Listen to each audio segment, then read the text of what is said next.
Selamat malam. Halo Kak. Jadi kan di sini kita mau bahas soal life quarter crisis gitu Om. Nah, kalau Ya, misalnya dari segi psikologi sendiri gitu, life quarter crisis itu diartikan sebagai apa sih gitu? 16 itu dianggap dewasa. Udah dapat udah dapat mata kuliah psikologi perkembangan belum? Udah. Lagi. Iya. Nah, di 18 itu kan berarti kan dia dewasa awal, ya kan? Pencarian jati diri itu di situ dimulainya. Nah, jadi sebenarnya quarter apa tadi? Quarter life crisis itu adalah krisis itu bahasa Indonesia apa sih? Krisis ya. Iya. Dimana memulainya hidup di usia seperempat abad gitu kan.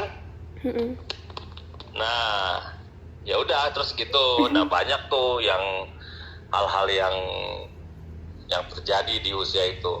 Banyak kan kalau life quarter crisis itu kan kayak bingung sama masa depan ya, kayak dia nggak punya tujuan mau kemana, kayak bingung gitu tentang arah gitu. Ya. Dan yang krisis itu. Dan kenapa sih maksudnya orang-orang tuh bisa sampai merasa terjebak di fase umur segitu sampai kayak ngerasa kehilangan arah gitu? Nah, menurut kalian pemicunya apa tuh? Kenapa ada orang yang seperti itu? Ini kalian juga nanti kan akan menuju ke sana nih. Karena dia bingung apa ya, kadang kan kayak kita nih masuk kuliah aja kadang teman mau ini, kita jadi tiba-tiba yang tadinya mau ini jadi ini, jadi ikut dia belum ngerti dia gue tuh sukanya apa gitu, yang mau kemana bisanya apa, masih yang suka galau. Teman ini kita ikut, teman itu kita ikut, masih bingung. Sebenarnya sih kalau misalnya temen ini kesini kita ke situ sih, itu sih bukan krisis, tapi itu lebih kepercayaan diri sendiri sih sebenarnya. Cuma kalau misalnya pemicunya tuh salah satunya apa? Kalau di usia 25 tahun itu biasanya kan orang sudah selesai kuliah ya. Ya, selesai kuliah sekarang, bahkan ada yang udah selesai S2 atau yang dia memulai hidup memulai hidup dengan satu tanggung jawab pekerjaan. Pemicunya itu salah satunya tuh finansial sih, kebanyakan masalah pekerjaan. Di usia segitu belum dapat pekerjaan tuh rasanya tuh apa ya, udah nggak punya apa-apa gitu rasanya sudah yang itu yang terjadinya krisisnya itu di situ. Padahal sebenarnya kan dia melihat mengalami itu karena dia melihat teman-temannya mungkin yang sudah bekerja, udah bekerja, sudah punya penghasilan bagus, sementara dia ya masih begitu-begitu aja di pikirannya dia. Jadi cenderung membandingkan diri sendiri gitu ya? Pastinya dia pasti akan bandingkan dengan temannya. Terus hidup mandiri juga, maksudnya dia udah mencoba untuk lepas dari keluarganya, sementara mungkin dia belum bisa gitu loh, belum bisa untuk memanage dirinya, memanage keuangannya, ini belum ada, itu belum ada, belum bisa, stres sendiri gitu loh kan. Jadi kan itu kan awalnya dari stres kan, krisis itu. Terus apa lagi? Gagal dalam percintaan, nah itu juga termasuk tuh dia, apalagi dia melihat temennya yang udah usia segitu udah nikah. Ada kan orang 25 tahun sudah nikah, terus dia merasa apa ya, gue belum punya kerjaan, gue belum punya pasangan, sementara teman-teman gue udah begini. Nah itu dia juga pasti mengalami satu krisis kebatinannya dia sendiri gitu loh, di usia-usia seperti itu. Di usia-usia itu rawan, itu usia 25 tahun mulai dari seperempat abad, karena beberapa orang sudah berpikir bahwa wah udah mulai tua ya gitu loh. Sementara kan sebenarnya ukuran tua itu dinilai dari apa? Ukuran tua dinilai dari apa? Dari pikiran bukan sih Pak? Iya, dari pikiran, dari sikap, bukan dari usia, bukan dari angka gitu loh, bukan dari angka gitu.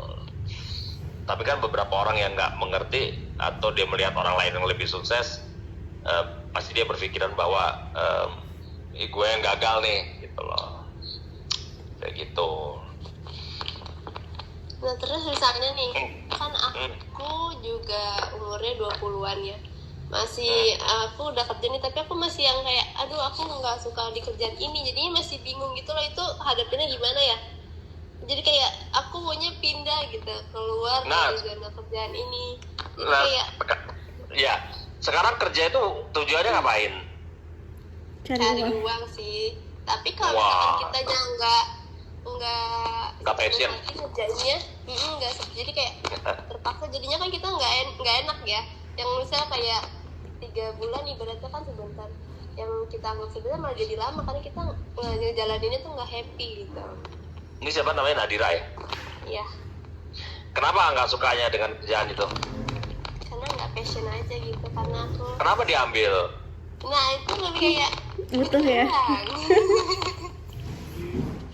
Sekarang gini, nggak passion tapi butuh uang. Sekarang kan yang diperlukan tuh uangnya gitu loh. Ya udah, ya sekarang kamu berada di 2 pilihan gitu loh.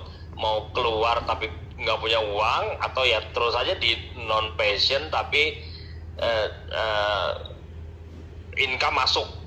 Nah sekarang yang dibutuhkan apa? Yang pertama yang dibutuhkan apa dulu nih? Uang. Dengan kerjaan begitu semua menutupi nggak? Tuh yang kedua, sekarang pekerjaan itu even nggak suka tapi masih bisa nggak ngerjainnya.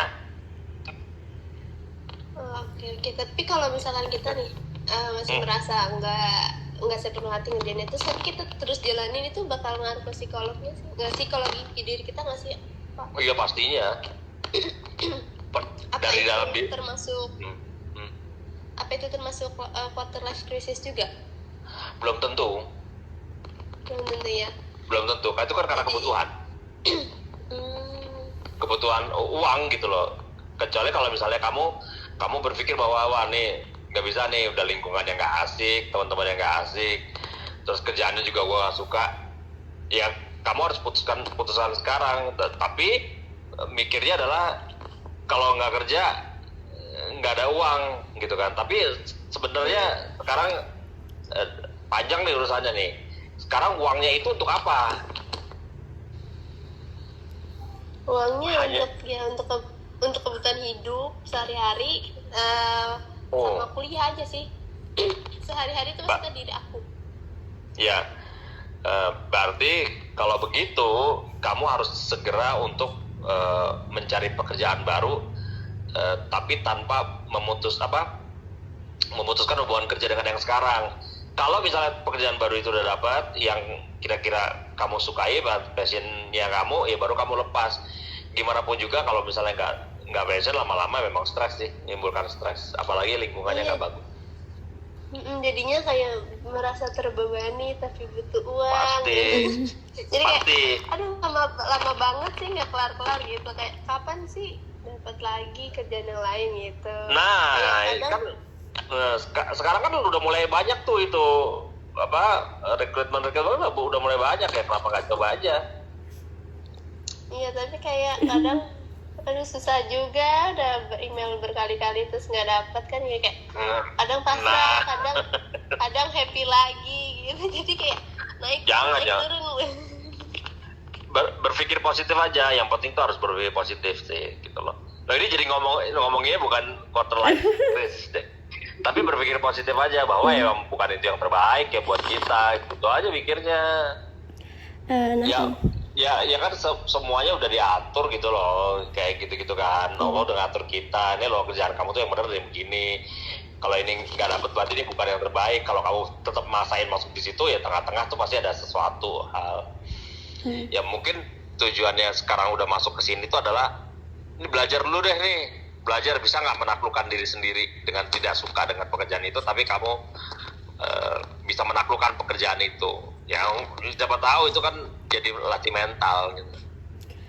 Jadi kayak lebih legowo ngejalaninnya, mencoba bisa nggak ya gitu. Kalau misalkan bisa ya dijalanin, kalau nggak bisa ya udah dilepas. Ya udah di-cut aja, betul. Iya.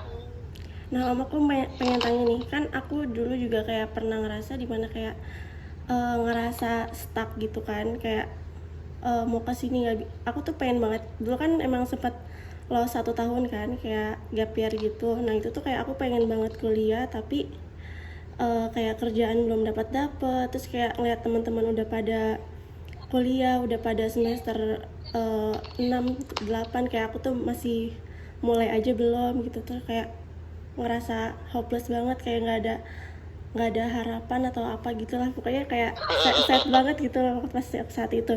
Nah kalau misalnya, nah kan aku pernah baca-baca tuh, ternyata hampir semua orang dalam hidupnya itu mengalami quarter life crisis kan. Nah dari segi parenting sendiri, ada nggak sih hal-hal yang bisa ditanemin ke anak sejak dini supaya ketika besar nanti saat dia melewati fase tersebut tuh kayak tidak terlalu terombang-ambing oleh keadaan gitu? Wah, jarang ya orang tua yang mempersiapkan itu, karena biasanya sih kalau udah anak itu sendiri yang berkeluh kesah tuh baru orang tuanya mulai bertindak, karena orang tua kan melihatnya dari luar gitu loh, kadang-kadang kan nggak lihat di dalamnya kayak gimana. Mungkin anaknya nggak terbuka, tergantung keluarganya sih. Kalau keluarga itu terbuka ya harusnya sih ini bisa ya. Cuma yang pasti itu ya itu tadi yang siapa tadi yang ngomong ya, Nanda ya. Iya, Nanda. Ya yang pasti mulailah berhenti untuk membanding-bandingkan diri kita dengan orang lain gitu loh, karena masing-masing orang tuh punya jalan hidup masing-masing gitu kan, punya cerita, skenarionya tuh udah dibikin lah sama Allah. Jadi ya udah kita jalanin aja, jangan membandingkan dengan dia yang udah sukses. Yang kita nggak ngerti loh, maksudnya gini, ngelihat orang sekarang, orang udah kerja, udah sukses, udah punya jabatan, gue apa-apa juga belum. Kita nggak tahu loh 10 tahun lagi tuh ada kejadian apa. Iya kan, gitu kan, 10 tahun lagi kejadian apa. Saya punya satu apa ya, bukan pengalaman juga sih, pengalaman mungkin ya, tapi nggak gini. Tapi jadi saya tuh dulu saya kenal sama ayahnya Nanda itu kan SMP ya, di daerah Bandengan Utara situ, di daerah Jakarta Utara. Waktu SMA itu saya SMA di satu SMA swasta di daerah Setiabudi ya. Ini rata-rata pada SMA-nya di mana sih? Dulu. Aku di Tahu Tangerang. SMA Sumbang? Tahu SMA Sumbangsi ya? Aku nggak tahu. Tahu ya? Nggak tahu. Sekarang ada di Ampera. Tadinya tuh di Setiabudi. Saya waktu kuliah di Setiabudi. Daerah Setiabudi tahu nggak? Aku nggak tahu juga. Waduh, ya ada. Kuningan, Jakarta Selatan. Ya, saya sih bukannya menginikan ya, bukan yang menyombongkan, tapi teman-teman saya tuh kebanyakan di situ tuh waktu itu menengah ke atas lah, gitu loh. Yang mereka tuh yang, tapi bukan saya ya, mereka tuh yang kalau kuliah sekolahnya aja udah bawa mobil gitu-gitulah, zaman dulu lah, gitu ya. Nah terus di sekarang ini itu saya melihat ada satu teman saya, sahabat saya waktu SMA, yang saya tahu kehidupannya SMA-nya kayak apa saya tahu lah, gitu loh ya. Yang kalau ulang tahun aja tuh mesti di hotel gitu loh modelnya, gitu-gitulah. Sekarang tahu nggak kerjaannya dia apa? Dia padahal kuliah